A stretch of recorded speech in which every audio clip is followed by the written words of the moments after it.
से बोलिए जय माता दी। प्यारे भक्तों, आज आश्विन महीने की शुक्ला पक्ष की शुक्रवार के दिन आप सभी श्रवण करेंगे शुक्रवार की व्रत कथा। इस कथा को जो भी भक्त श्रद्धा से श्रवण करता है उनकी हर मनोकामना अवश्य ही पूर्ण होती है। आइए श्रवण करते हैं कथा। एक समय की बात है, एक छोटे से गांव में एक गरीब किसान रहता था। उसका नाम रामू था। रामू मेहनती तो था, लेकिन उसके पास संसाधनों की कमी थी, इससे उसकी फसलें ठीक से नहीं उग पाती थी। बेचारा हमेशा परेशान रहता था कि कैसे अपने परिवार का भरण पोषण करे। यही चिंता उसे हमेशा सताती रहती थी। एक दिन की बात है, रामू बड़े ही परेशान होकर घर के आंगन में बैठा हुआ था। तभी उसने अपने दादी अम्मा के मुख से सुना कि शुक्रवार का व्रत रखने से माता लक्ष्मी की कृपा मिलती है। उन्होंने दादी से ये भी सुना कि इस दिन विशेष रूप से देवी की पूजा करने से समृद्धि और खुशहाली आती है। रामू ने निश्चय किया कि वह इस व्रत को अपनी पत्नी सहित पूरी श्रद्धा के साथ रखेगा। तो शुक्रवार के दिन रामू सुबह अपने पत्नी के साथ जल्दी उठ गया और उठकर स्नान किया। और उसके बाद रामू और उसकी पत्नी ने दोनों जन मिलकर अपने छोटे से घर को सजाया जितना हो सका। और साथ में उसने माता लक्ष्मी की तस्वीर के सामने एक साफ आसन बिछाया और उन्हें फूल फल साथ में मिठाई अर्पित की। उनके मन में एक ही प्रार्थना थी कि हे माता, कृपया मेरी फसलें अच्छी हो और मेरे परिवार में खुशियाँ भर दे। व्रत के दिन रामू और उसकी पत्नी ने केवल फल ही खाए और पूरी निष्ठा भक्ति के साथ देवी माँ की पूजा की।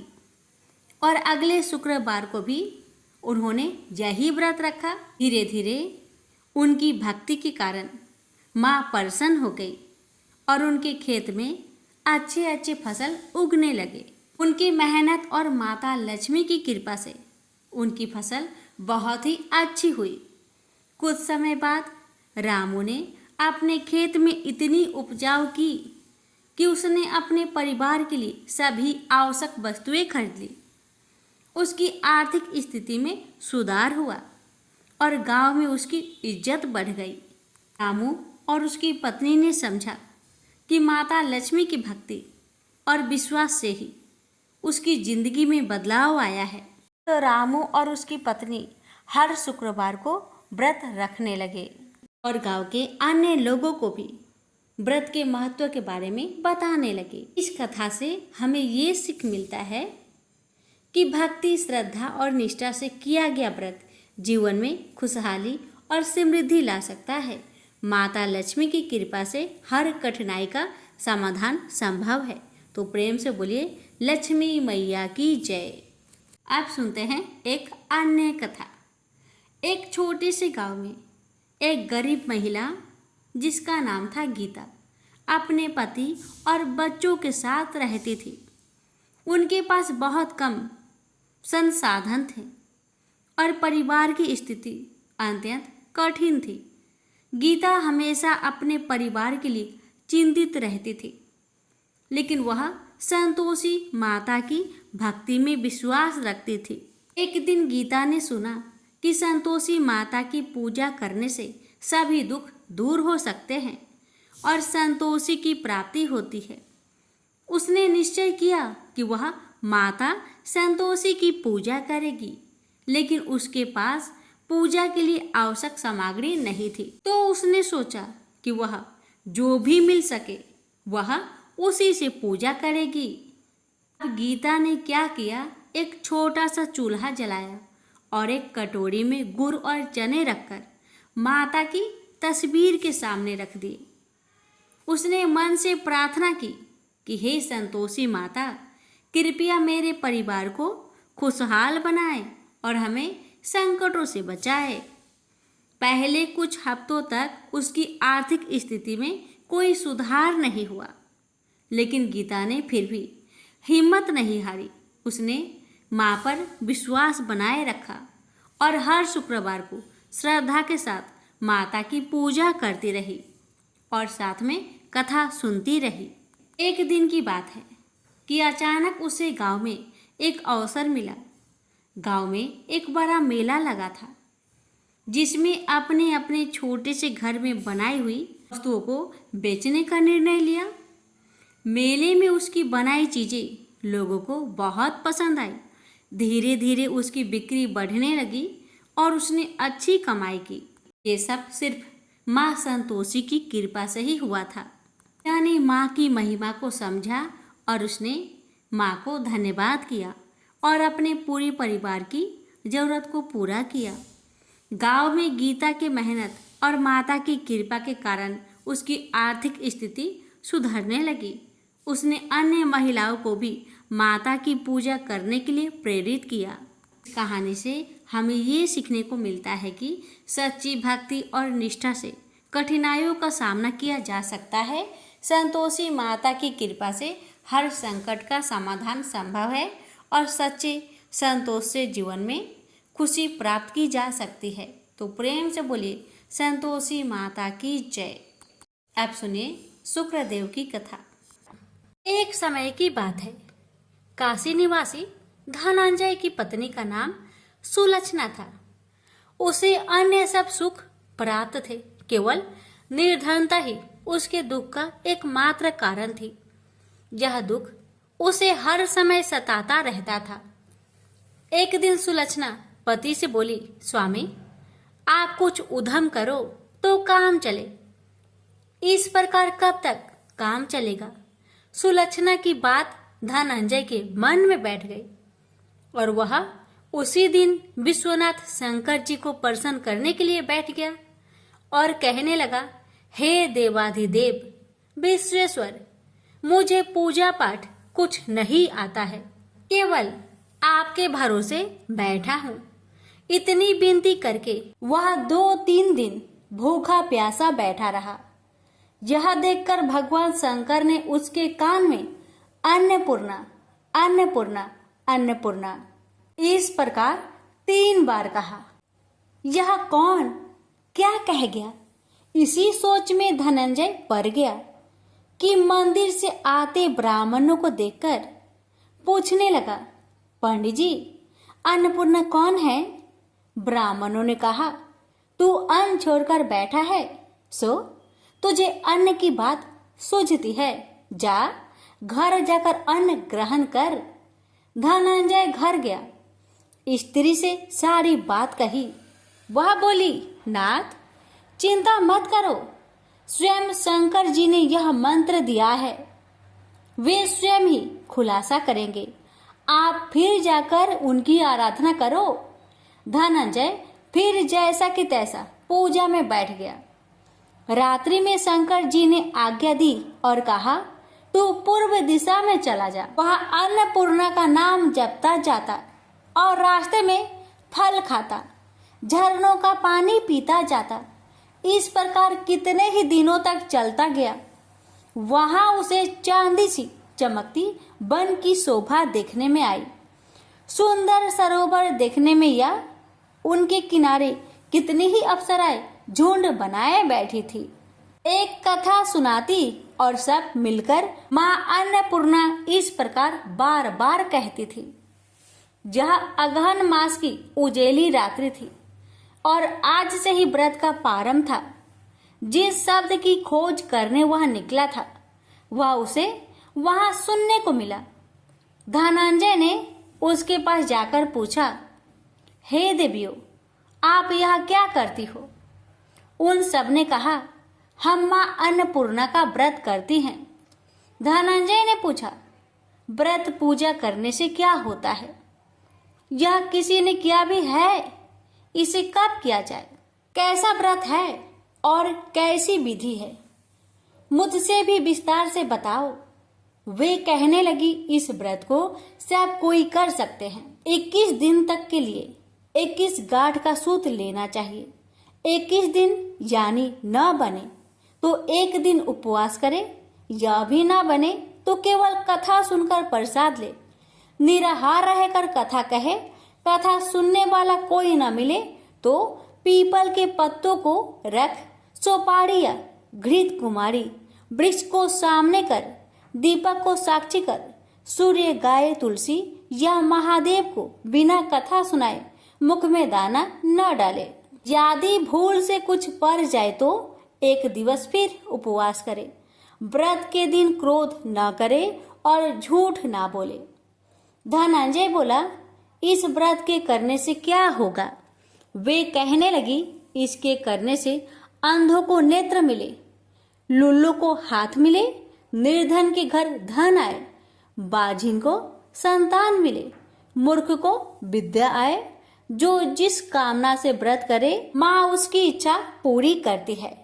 वह कहने लगा, बहनों, मेरे पास भी धन नहीं है, विद्या नहीं है, कुछ भी तो नहीं है, मैं तो दुखिया ब्राह्मण हूँ, मुझे इस व्रत का सूत दोगी? हाँ भाई, तेरा कल्याण हो, हम तुम्हें अवश्य देंगे, ले इस व्रत का मंगल सूत्र ले। धनंजय ने व्रत किया, व्रत पूरा हुआ। तभी सरोवर में से 21 खंड की स्वर्ण सीढ़ी हीरा मोती जड़ी हुई प्रकट हुई।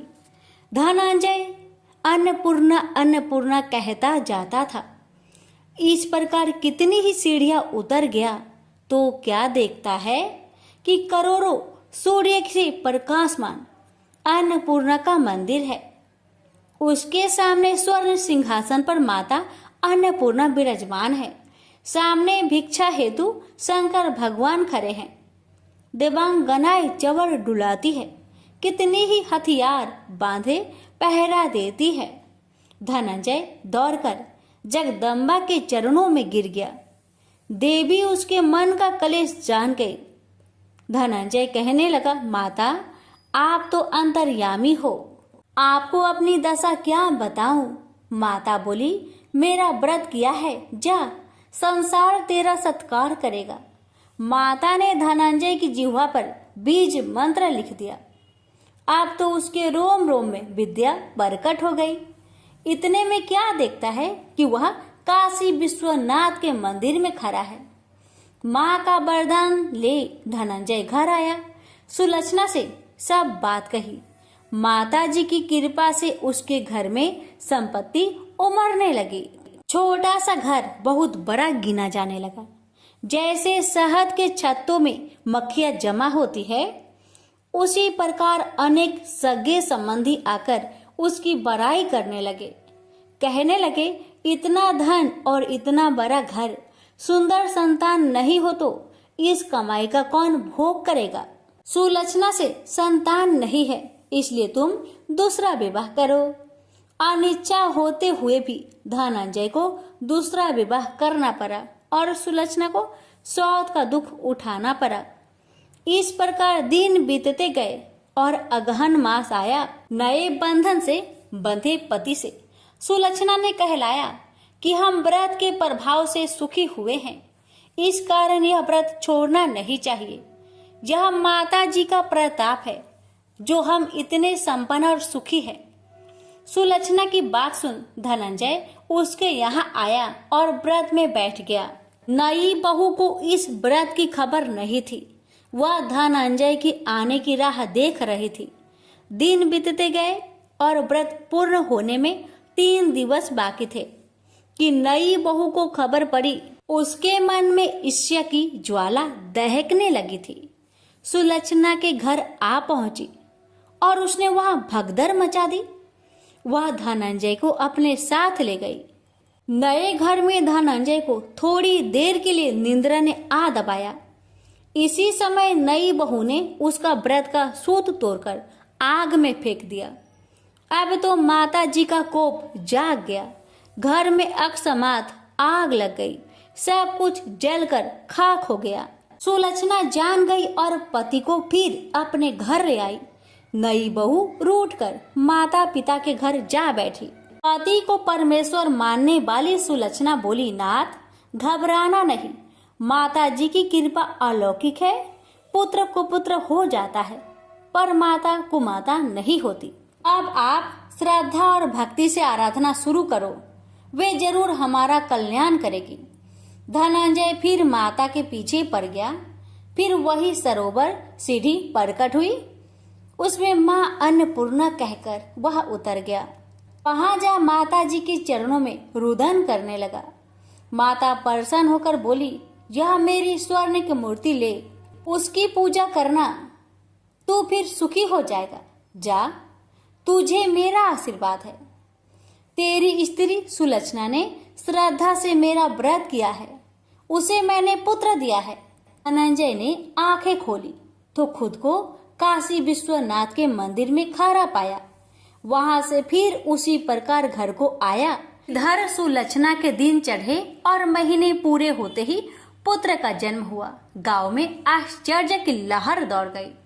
इस प्रकार उसी गांव के निसंतान सेठ के पुत्र होने पर उसने माता अन्नपूर्णा का मंदिर बनवा दिया।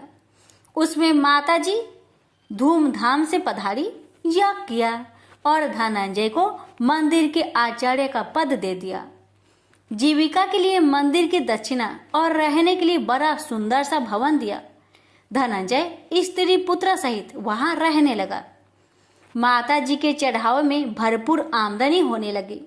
उधर नई बहू के पिता के घर डाका पड़ा, सब लूट गया। वे भीख मांगकर पेट भरने लगे। लक्षणा ने यह सुना तो उन्हें बुला भेजा, अलग घर में रख लिया और उनके अन्न वस्त्र का प्रबंध कर दिया। धनंजय, सुलक्षणा और उसका पुत्र माता जी की कृपा से आनंद से रहने लगे। माता जी ने जैसे इनके भंडार भरे वैसे सबके भंडार भरे। हे माता, अगर आपकी कथा कहने में हमसे कोई गलती हुई हो उसे क्षमा करना और अपने सभी भक्तों की सभी मनोकामना को पूर्ण करना। प्रेम से बोलिए अन्नपूर्णा माता की जय। हर हर महादेव, माता पार्वती की जय। एक बुढ़िया माई थी, उसके 7 लड़के थे। 6 कमाने वाले थे और एक निकम्मा था, कमाता कुछ नहीं था। बुढ़िया माई अपनी 6 बेटों के लिए भोजन बनाती थी और उनको भोजन कराती और उनसे जो कुछ जूठन बचती वह 7वें बेटे को देती थी। एक दिन 7वां बेटा अपनी पत्नी से बोला, देखो मेरी माँ को मुझ पर कितना प्रेम है। वह बोली, क्यों नहीं, सबका जो जूठा तुमको खिलाती है। वह बोला, ऐसा नहीं हो सकता, मैं जब तक अपनी आंखों से ना देख लूं मैं मान नहीं सकता कि मेरी माँ मेरे साथ ऐसा कर सकती है। कुछ दिन बाद त्योहार आया। घर में 7 प्रकार के भोजन और चूरमे के लड्डू बने। अब सबसे छोटे लड़के ने यानी कि 7वें लड़के ने अपना सिर दुखने का बहाना बनाया और पतला चादर ओढ़कर रसोई घर में सो गया, ये देखने के लिए कि मेरी माँ मुझे जूठे भोजन देती है या फिर बनाई हुई ताजी भोजन देती है। लड़का झूठ मूठ का सोने के नाटक करके रसोई घर में सोया हुआ है। वह पतले चादर के अंदर से सब कुछ देख रहा था। तभी 6 भाई भोजन करने आए। उसने देखा माँ ने उनके लिए सुंदर आसन बिछाया, नाना प्रकार की रसोई परोसी और आग्रह करके उन्हें जिमाया और वह देखता रहा। तब 6 भाइयों ने भोजन करके उठा। तब माँ ने क्या किया कि उनकी बची हुई भोजन, जूठी भोजन थालियों में से इकट्ठा करके सभी लड्डुओं के टुकड़ों को उठाकर एक लड्डू बनाया और सभी जूठन को साफ करके बुढ़िया ने अपने सबसे छोटे लड़के को पुकारा, बेटा 6 भाई भोजन करके चले गए, अब तू ही बाकी है, उठ और खाना खा ले। तब वह बेटा कहने लगा, माँ मुझे आज भूख नहीं लगा है, मुझे भोजन नहीं करना, मैं अब जहाँ नहीं रहूँगा, मैं परदेश चला जाऊँगा। अपने बेटे की बातें सुन माँ ने कहा, बेटा तू कल जाना चाहता है ना, कल क्यों जाएगा, तुम आज ही चला जा। तब बेटा बोला, हाँ माँ मैं आज ही चला जा रहा हूँ। यह कहकर वह घर से निकल गया। चलते समय पत्नी की याद आई। वह गौशाला में उपले थाप रही थी। वहां जाकर वह बोला, हम जावे परदेश, आवेंगे कुछ काल, तुम रहियो संतोष से, धर्म अपनो पाल। पत्नी बोली, जाओ पिया आनंद से हमरो सोच हटाए, राम भरोसे हम रहे ईश्वर तुम्हें सहाय। दो निशानी आपन देख धरो में धीर, सुधी मति हमारी बिसारियो रखियो मन गंभीर। पति बोला मेरे पास तो कुछ नहीं, यह अंगूठी है सुले और अपनी कुछ निशानी मुझे भी दे। पत्नी बोली मेरे पास क्या है, यह गोबर से भरा हाथ। यह कहकर पति की पीठ पर गोबर के हाथ की थाप मार दी। अब पति चल दिया। चलते चलते दूर देश पहुंचा। वहां एक साहूकार की दुकान थी। वहां जाकर कहने लगा भाई मुझे नौकरी पर रख लो। साहूकार को जरूरत थी तो वह बोला रह जाओ। लड़के ने पूछा तनख्वाह क्या दोगे? तो साहूकार ने कहा तुम्हारा काम देखकर तब हम दाम देंगे। साहूकार की नौकरी मिली। वह सुबह 7 बजे से 10 बजे तक नौकरी करने लगा। कुछ दिनों में दुकान का सारा लेन देन, हिसाब किताब, ग्राहकों को माल बेचना सारा काम करने लगा। साहूकार के 7-8 नौकर थे। वे सब चक्कर खाने लगे। यह तो बहुत होशियार बन गया है। सेठ ने भी काम देखा और 3 महीने में ही उसे आधे मुनाफे का हिस्सेदार बना लिया। वह कुछ वर्ष में ही नामी सेठ बन गया और मालिक सारा कारोबार उस पर छोड़कर चला गया। इधर पति की अनुपस्थिति में उसकी पत्नी को सास ससुर दुख देने लगे। सारी गृहस्थी का काम करा के उसे लकड़ी लेने जंगल में भेजते हैं। इस बीच घर के आटे से जो भूसी निकलती उसकी रोटी बनाकर रख दी जाती और उसके साथ ही फूटे नारियल की नारेली में पानी। एक दिन वह लकड़ी लेने जा रही थी। रास्ते में बहुत सी स्त्रियां संतोषी माता की व्रत करते दिखाई दी। वह लड़की खड़ी होकर कथा सुनने लगी और पूछा बहनों तुम किस देवता की व्रत करती हो और उसके करने से क्या फल मिलता है? यदि तुम इस व्रत का विधान मुझे समझाकर कहोगी तो मैं तुम्हारा बड़ा एहसान मानूंगी। तब उनमें से एक स्त्री बोली सुनो बहन, यह संतोषी माता का व्रत है। इसके करने से निर्धनता दरिद्रता का नाश होता है और जो कुछ मन में कामना हो सब संतोषी माता की कृपा से पूरी होती है। तब उसने उससे व्रत की विधि पूछी। वह भक्तिनी स्त्री बोली 1.25 आने का गुड़ चना लेना, इच्छा हो तो 5.25 आने का लेना या फिर 1.25 रुपए का भी सहूलियत के अनुसार लाना। बिना परेशानी और श्रद्धा व प्रेम से जितना भी बन पड़े सवाया लेना। प्रत्येक शुक्रवार को निराहार रहकर कथा सुनना। इसके बीच कर्म टूटे नहीं, लगातार नियम पालन करते रहना। सुनने वाला कोई ना मिले तो घी का दीपक जला उसके आगे या जल के पात्र के सामने रखकर कथा कहना। जब कार्य सिद्ध ना हो नियम का पालन करना और कार्य सिद्ध हो जाने पर व्रत का उद्यापन करना। 3 मास में माता फल पूरा करती है। यदि किसी के ग्रह खोटे भी हो तो भी माता वर्ष भर में कार्य सिद्ध करती है। फल सिद्ध होने पर उद्यापन कर लेना चाहिए, बीच में नहीं। उद्यापन में 2.5 सेर आटे का खाजा तथा इसी परिमाण में खीर तथा चने का साग करना। 8 लड़कों को भोजन कराना। जहाँ तक मिले देवर जेठ भाई बंधु के हो, न मिले तो रिश्तेदारों और पास पड़ोसियों को बुलाना। उन्हें भोजन करा यथाशक्ति दक्षिणा दे। माता का नियम पूरा करना। उस दिन घर में खटाई न खाना। यह सुन बुढ़िया माई के लड़के की बहू चल दी।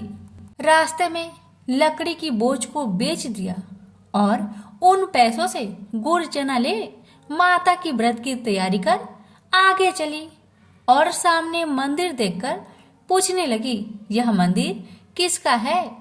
सब कहने लगे संतोषी माता का मंदिर है।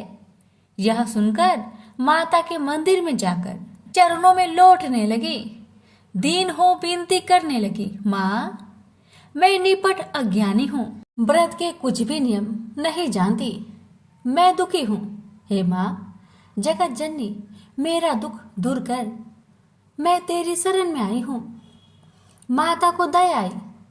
एक शुक्रवार बीता कि दूसरे को उसके पति का पत्र आया और तीसरे शुक्रवार को उसका भेजा हुआ पैसा आ पहुंचा। यह देख जेठ जेठानी मुंह सिडोकने लगी, लड़के ताने देने लगे, काकी के पास पत्र आने लगे, रुपया आने लगा। अब तो काकी की खातिर बढ़ेगी। बेचारी सरलता से कहती, भैया कागज आवे रुपया आवे, हम सब के लिए अच्छा है। ऐसा कहकर आंखों में आंसू भरकर संतोषी माता के मंदिर में आ मातेश्वरी के चरण में गिरकर रोने लगी। माँ मैंने तुमसे पैसा कब मांगा है माँ? मुझे पैसे से क्या काम है माँ? मुझे तो अपने सुहाग से काम है। मैं तो अपनी स्वामी के दर्शन मांगती हूँ माँ। तब माता ने प्रसन्न होकर कहा, जा बेटी तेरा स्वामी आएगा। यह सुनकर खुशी से बावली होकर घर जा पहुंची, अपना काम काज करने लगी। अब संतोषी माँ विचार करने लगी, इस भोली पुत्री को मैंने कह तो दिया कि तेरा पति आएगा, लेकिन कैसे? वह तो इसे सपने में भी याद नहीं करता। उसे याद दिलाने को मुझे ही जाना पड़ेगा। इस तरह माता जी उस बुढ़िया के बेटे के पास जा सपना में प्रकट हो कहने लगी, साहूकार के बेटे तुम सो रहा है या जागता है? वह कहने लगा, माता मैं सोता भी नहीं जागता भी नहीं, कहो क्या आज्ञा है?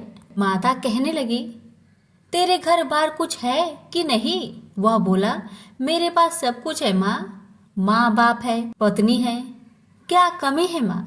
माँ बोली, भोले पुत्र तेरी पत्नी घोर कष्ट उठा रही है, तेरे माँ बाप उसे परेशान कर रहे हैं, वह तेरे लिए तरस रही है, तू उसकी सुधि ले। वह बोला, हाँ माता जी यह तो मालूम है, परंतु जाऊं तो कैसे?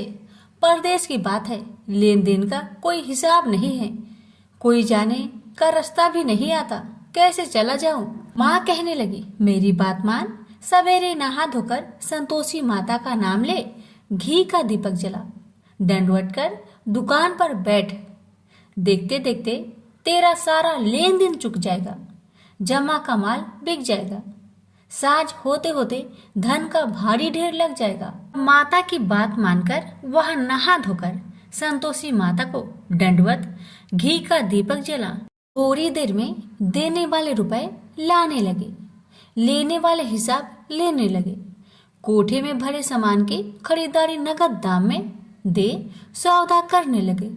शाम तक धन का भारी ढेर लग गया। मन में माता का नाम ले चमत्कार देख प्रसन्न होकर घर ले जाने के वास्ते गहना कपड़ा सामान खरीदने लगा। यह काम से निपट तुरंत घर को रवाना हुआ। उधर उसकी पत्नी जंगल में लकड़ी लेने जाती है। लौटते वक्त माता जी के मंदिर में विश्राम करती है। वह तो उसके प्रतिदिन रुकने का जो स्थान ठहरा। धूल उड़ती देख वह माता से पूछती है, हे माता यह धूल कैसे उड़ रही है? माता कहती है, हे पुत्री तेरा पति आ रहा है, अब तू ऐसा कर लकड़ियों के 3 बोझ बना ले, एक नदी के किनारे रख और दूसरा मेरे मंदिर पर व तीसरा अपने सिर पर। तेरे पति को लकड़ियों का गट्टर देख मोह पैदा होगा, वह यहाँ रुकेगा, नाश्ता पानी खाकर माँ से मिलने जाएगा, तब तू लकड़ियों का बोझ उठाकर जाना और चौक में गट्टर डालकर जोर से आवाज देकर कहना, लो सासू जी लकड़ियों का गट्टर लो, भूसी की रोटी दो, नारियल की खोपरे में पानी दो, आज मेहमान कौन आया है? माता जी बहुत अच्छा कहकर वह प्रसन्न मन से लकड़ियों के 3 गट्टर बनाई, एक नदी के किनारे पर और एक माता जी के मंदिर पर रखा। इतने में मुसाफिर आ पहुंचा। सूखी लकड़ी देख उसकी इच्छा उत्पन्न हुई कि हम यहीं पर विश्राम करें और भोजन बनाकर खा पीकर गांव जाए।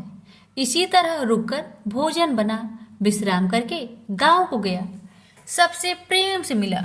उसी समय सिर पर लकड़ी का गट्टर लिए वह उतावली सी आती है। लकड़ियों का भारी बोझ आंगन में डालकर जोर से 3 आवाज देती है। लो सासू जी, लकड़ियों का गट्टर लो, भूसी की रोटी दो, आज मेहमान कौन आया है। यह सुनकर उसकी सास बाहर आकर अपने दिए हुए कष्टों को भुलाने हेतु कहती है, बहू ऐसा क्यों कहती है, तेरा मालिक ही तो आया है। आ बैठ, मीठा भात खा, भोजन कर, कपड़े पहन, गहने पहन। उसकी आवाज सुन उसका पति बाहर आता है। अंगूठी देख व्याकुल हो जाता है और माँ से पूछता है, माँ यह कौन है। माँ ने कहा, बेटा यह तेरी पत्नी है, जब से तू गया है तब से सारे गांव में भटकती फिरती है, घर का कामकाज कुछ नहीं करती, 4 पहर आकर खा जाती है। वह बोला, ठीक है माँ, मैंने इसे भी देखा और तुम्हें भी, अब दूसरे घर की ताली दो, मैं उसमें रहूंगा। माँ बोली, ठीक है, जैसी तेरी मर्जी। तब वह दूसरे मकान की 3री मंजिल का कमरा खोल सारा सामान जमाया। एक दिन में ही राजा के महल के जैसा ठाट बाट बन गया। अब क्या था, बहू सुख भोगने लगी। इतने में शुक्रवार आया। उसने पति से कहा, मुझे संतोषी माता का व्रत उद्यापन करना है। पति बोला, खुशी से कर लो। वह उद्यापन की तैयारी करने लगी। जेठानी के लड़कों को भोजन के लिए कहने गई। उन्होंने मंजूर किया, परंतु पीछे से जेठानी ने अपने बच्चों को सिखाया, देखो भोजन के समय खटाई मांगना, जिससे उसका उद्यापन पूरा ना हो।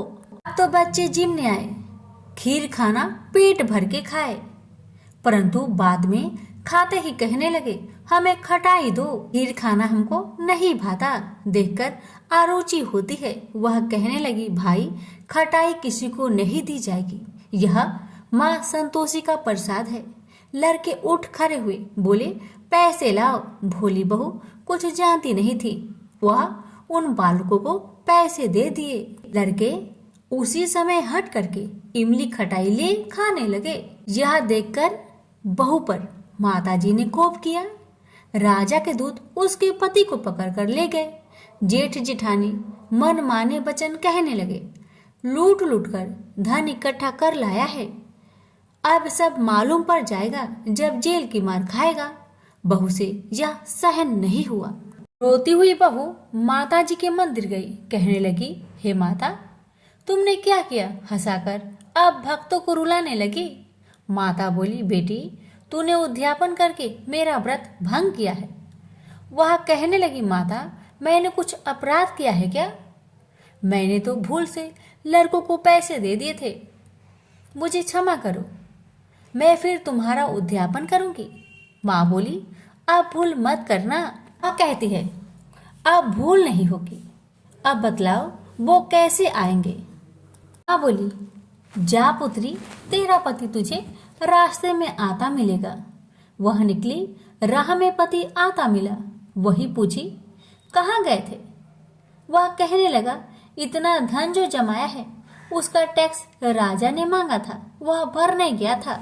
वह प्रसन्न हो बोली, भला हुआ, अब घर को चलो। कुछ दिन बाद फिर शुक्रवार आया।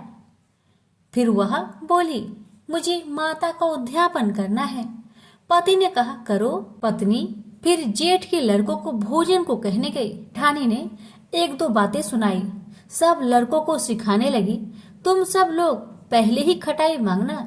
लड़के भोजन से पहले कहने लगे, हमें खीर नहीं खाना, हमारा जी बिगड़ता है, कुछ खटाई खाने को दो। वह बोली, खटाई किसी को नहीं मिलेगा, आना हो तो आओ। वह ब्राह्मण के लड़के को लाकर भोजन कराने लगी। यथाशक्ति दक्षिणा की जगह 1-1 फल उन्हें दिया। संतोषी माता प्रसन्न हुई। माता की कृपा होते ही 9वें मास में उसके चंद्रमा के समान सुंदर पुत्र प्राप्त हुआ। पुत्र को पाकर प्रतिदिन माताजी के मंदिर में जाने लगी। माँ ने सोचा, यह रोज आती है, आज क्यों ना आए, इसके घर चलो। यह विचार कर माता ने भयानक रूप बनाया। गुड़ चने से सना मुख, ऊपर सूर्य के समान होठ, उस पर मक्खियां भीन भीन कर रही थी। दहली पर पैर रखते ही उसकी सास चिल्लाई, देखो रे देखो, कोई चुड़ैल डाकिन चली आ रही है। लड़कों, इसे भगाओ, नहीं तो किसी को खा जाएगी। लड़के भागने लगे, चिल्लाकर खिड़की बंद करने लगे। बहू रोशनदान में देख रही थी, प्रसन्नता से पगली बन चिल्लाने लगी, आज मेरी माँ मेरे घर आई है, आज मेरी माता मेरे घर आई है। वह बच्चों को दूध पीने से हटाती थी। इतने में सास का क्रोध फट पड़ा। वह बोली, क्यों उतावली हुई है, बच्चे को पटक दिया। इतने में माँ के प्रताप से लड़के ही लड़के नजर आने लगे। वह बोली, माँ, जिसका मैं व्रत करती हूँ, यह वही संतोषी माता है। सबने माता जी के चरण पकड़ लिए और विनती कर कहने लगे, हे माता, हम मूर्ख हैं, अज्ञानी हैं, तुम्हारे व्रत की विधि हम नहीं जानते। व्रत भंग कर हमने बड़ा अपराध किया है। जग माता, आप हमारा अपराध क्षमा करो। इस प्रकार माता प्रसन्न हुई। बहू को प्रसन्न हो जैसा फल दिया, वैसा माता सबको दे। जो पढ़े उसका मनोरथ पूर्ण हो, जो सुने उसका भी मनोरथ पूर्ण हो। प्रेम से बोलिए, संतोषी माता की जय।